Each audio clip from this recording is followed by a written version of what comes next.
You're watching The Breakfast Club. Morning, everybody. It's DJ MV Angela Yee, Charlamagne the God. We are The Breakfast Club. Special guest in the building. The legendary Roots Crew. What's up? What's up? Questlove, Black Thought. Yeah. What's good? How you doing? Quest, I don't know why whenever a legendary figure in our community dies, I immediately think of you, man. Like Prince, Muhammad Ali. I go right to your Twitter or something. It's 2016, man. It's like, I don't know what's going on. I don't know if it's the rapture or, but we're losing at a rapid pace, like all of our greats. And it's just like, at that moment, it hits me to write about them, Absolutely. Yeah. How did y'all start the Roots Picnic 9 years ago? I mean, because it's a success. It's a huge thing where there's so many different artists stopped doing. This year was just even crazy. Right. In Philly. We used to spend a lot of time. To the mic. We used to spend a lot of time on the road, playing festivals like around the world. And it was something that we always wish we could bring, to the city of Philadelphia and, bring to the States and do it in our own way, to be able to kind of curate it and like handpick the artists who would play and, have it grow and eventually be something that's on par with, all these other festivals that we were featured on. So we started, small, and now we're like 9-10 years in, and the brand is continuing to grow. So. And y'all bringing it to New York? Yes. For the first time. Why though? I feel like Chick-fil-A coming to New York. Like keep it in the South. It's a nice thing. I'm super excited for it. That's what Chick-fil-A was, all in the South. It's a natural progression. And the demand for it. Like, people have been begging for, a New York picnic for a minute now. And, we're expanding even past this. I think in October. We're going to have one in Japan as well. Wow, that's dope. So I think like the next phase of our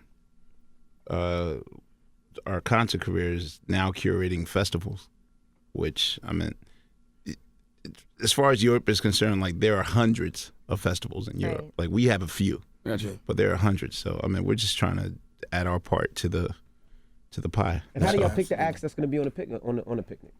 Between Questlove, myself, and our management, we just kind of, we have different tastes. Yeah, we battle it out. Y'all go from Willow Smith to, you go different ways. We battle it out, but, everyone gets a chance to kind of, showcase, their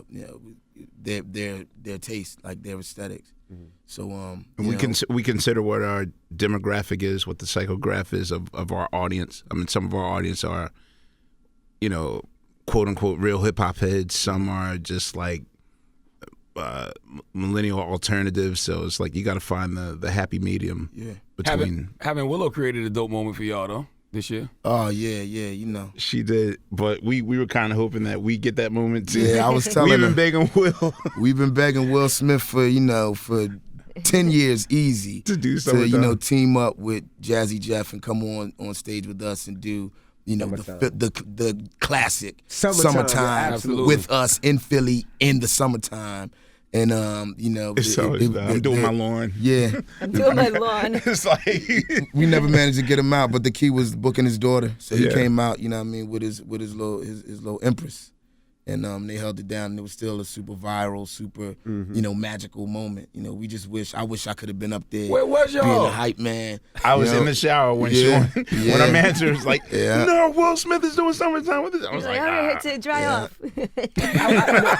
I wish that record was a New York record so bad when it came out, because it was the whole Philly of everything. It was a New York record. It was Rakim. Yeah, essentially. Rakim wrote it, but it was just like a place where the plateau is where everybody go. I just wanted to be the plateau. It made you feel so good when that record came out. Absolutely. Hopefully next year, I think we're considering relocating the picnic. Yeah, like to the Will Smith's backyard? That's the only way y'all gonna do it in LA. Well, it would only be right if we did it at the Plat. So that's like one of the That'd be crazy. The wish list. Yeah, like all this time we've been doing the picnic at the Festival Pier in Philly, which is Penn's Landing, and it's essentially a slab of concrete. Mm-hmm. So this move here to Bryant Park is actually going to be the first time that the Roots Picnic is a picnic on grass. Like on grass. Right. You know what I mean? So I feel like we've kind of pretty much outgrown the Festival Pier, so we need to take it to where we originally wanted to have it, which is Fairmount Park in the Plateau. Now you guys left Def Jam. Have you guys left Def Jam? Yeah, I mean, you know, we left peacefully. Y'all don't need no label. That's what I was thinking. Yeah, we don't. The Would y'all rather do independent or would y'all want to go to a major? For distribution purposes, you know, we'll definitely rely on a major. But I think right now the move for anybody making records is not to sign a long-term contract. Yeah. Especially with the way that 360 deals are set up and that sort of thing. Yep. But, now, for you, Questlove, you also have the book out, and you're doing this whole cooking series. Explain what that is. Well, it's not a cooking series. I mean, really, something to food about. Like pretty much like what I focus on all the books that I create is just the idea of creativity and how people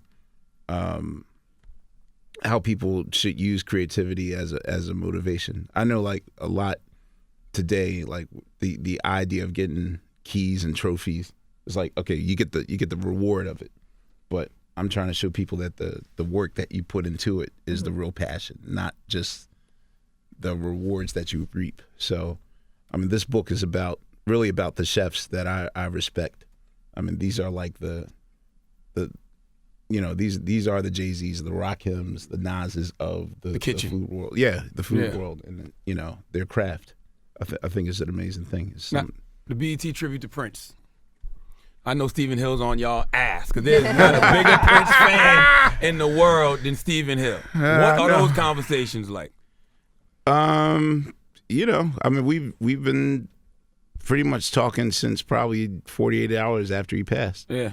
And so I've pretty much been brainstorming with Steven, trying to figure out what songs work, you know, best with who and that thing. I mean, as it stands now, I think they're going to divide it up into micro tributes. I think like Sheila E. has her own tribute with her own crew. I love Sheila E. D'Angelo and I will do our tribute with a few surprises, and I think like there's 2 other micro tributes planned.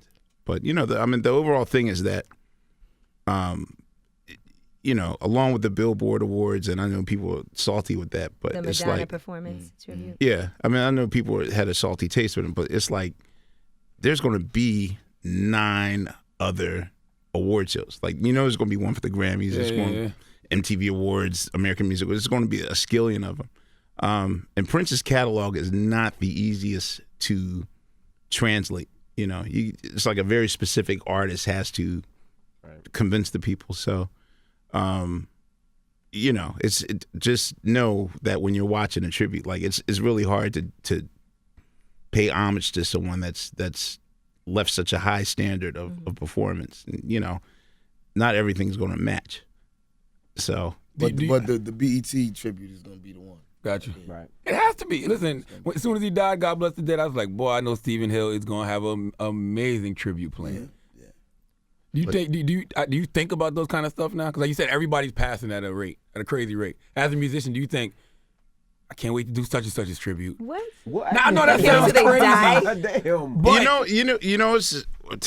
I mean, at some point, it just becomes like numbing. You know what I mean? Yeah. Especially when Ali passed, it was like that. Like normally, like people expected, like, oh man, I thought he was going to write a paragraph for Ali, but it's just like it's. You know, it just becomes numbing. Like every 2 weeks, someone that was crucial in your life is an icon, no longer here, and it's just like, you know, I mean, this is hard to process. You know, and death shouldn't be that easy to us that it's just like a shrug, like, okay, da died this. You know, it shouldn't be that way, but I mean, it's becoming that. Or maybe it's the immediacy of the moment, because people feel like you got to comment right then and there, but maybe you're just not ready to talk about it yet. Sometimes, I mean, you know, with someone like Prince, that was very influential on like my musicianship. I mean, the words just, you know, poured out. But you know, I hope the faucet stops. I would like a break and hope that no one passes in the next 6 months. Have you the Prince versus Michael Jackson questions drained you yet?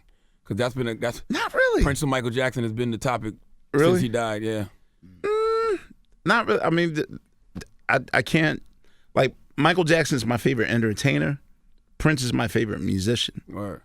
And I see, you know, I think it's possible for us to have both, you know, right, and not just like choose a Beatles or a Rolling Stones, one or the other. Yeah, I think even when they were alive, that was always the question: Prince or who was better? Right. I don't know. And I mean, it's all a matter of opinion. And then you could say, I like this body of work, and I love this one, and I love this one. They just were both great at what they did. Yeah, for entertainment purposes, I loved Michael Jackson. For musicianship purposes, I loved Prince. There's any comparison. Yeah, it's like just two different species that we both to the mic. Two different species that we needed them both. You know what I'm saying? Now, for the Roots Picnic in New York, let us know what the dates are and who is going to be performing, who is performing, who's confirmed. The Roots Picnic New York is going to be in Bryant Park on October 1st and 2nd. 2 days. And, 2-day festival. So and the themes are like night number 1 is kind of like I guess you could say a soulful theme. Mm-hmm. So the Roots, John Mayer and D'Angelo, and about 4 or 5 other unnamed artists will form one big giant supergroup. Wow. Yeah. And kind of just do like a running mixtape for 2 hours. Yeah, that's gonna be the headline performance on October 1st. That's like your jam sessions. Pretty much on that's steroids. Great. I love that. But then we also have during the course of the day, we have ex-ambassadors, Kevin Gates, Jeremiah, Stretch and Barbito, Everyday People featuring DJ MoMA, Gerard Carmichael. This is the first Roots Picnic that we're featuring comedy Boy, on. Gerard is a brave man. Yeah, we got Gerard Carmichael. I'm gonna go out there in the midst of all that music and try to tell no joke. Lady LaShure, Emily Wells, Chargo, Smashing Hearts, Chill Moody. They're gonna fill it out. And then the next day, October 2nd, is gonna be like our love letter to New York City. As you know, we're always gonna be Philly boys, but we honorary New Yorkers now too. Mm-hmm. So we like paying homage to where it all began. Right. And we bringing out the Wu-Tang Clan in its living entirety. That's crazy. The whole Wu, David Byrne, Nile Rodgers, and then like rounding that off is gonna be Trombone Shorty, Swizz Beatz, Darehoof, EPMD.